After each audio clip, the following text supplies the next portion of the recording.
Good morning, barely. Chairman Brady, Gordon, committee members, thank you for hearing me today. My name is Steve Snay. I serve at the University of Massachusetts Lowell as Director of Radiation Safety. I'm in support of an act relative to retirement for nuclear operators, as Elliot had mentioned. House Bill 2512 and Senate 1695.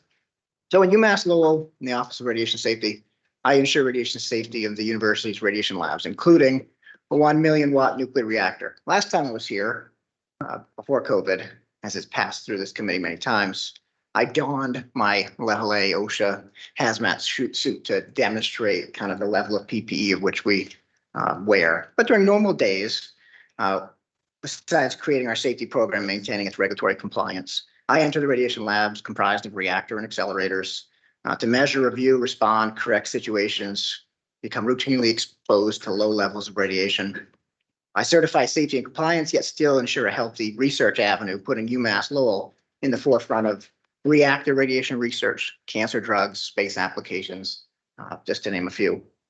So our positions listed in this bill are essential to the fully functioning state infrastructure, as reiterated by the governor's order and essential work through COVID, specifying nuclear facility workers in the definition.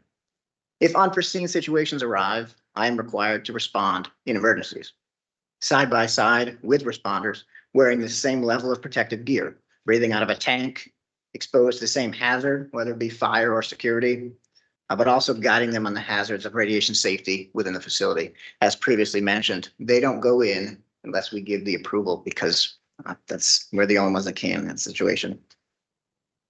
With the uniqueness of the radiation lab and its highly radioactive source, the reactor, if an emergency occurs, this can bring forth fatalities within seconds for me and our response team, which also includes, again, fire and police. It is this uniqueness that can't be found in any other state facility in Massachusetts.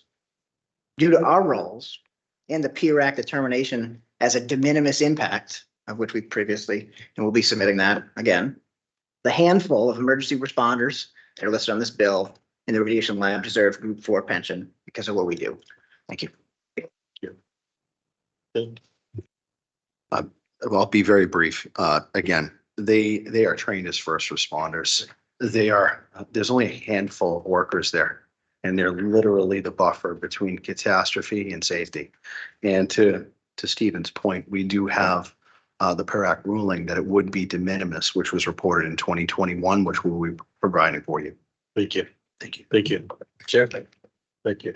Yes, this is your constituent. Thank you, Chair Gordon. Yes, Mr. Snay is my constituent in Leominster, and as the lead filer last session, thanks to the committee and the chairs for reporting this bill out favorably.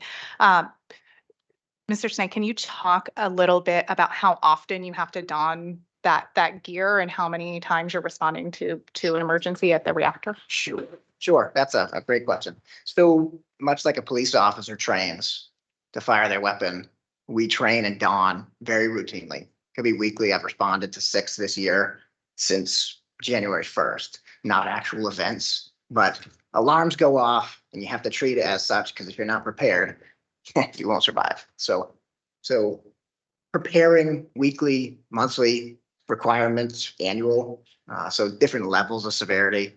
Again, it's whether it's training with police, first responders, with active shooters, we're going in there with them. They literally can't get in our facility without us.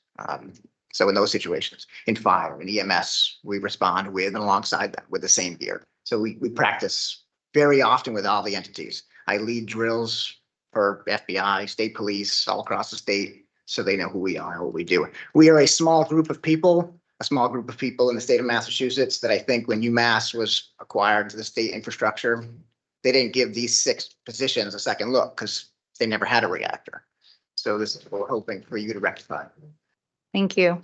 To the committee members who haven't gotten a chance to check out this facility, as I understand it, is the only publicly operated facility in the East Coast. So it is a really unique situation that we have here in Massachusetts, and we're lucky to have it at UMass Lowell. Thank you. Any other questions? Questions from the committee? All right, thank you for your time this morning. Thank you.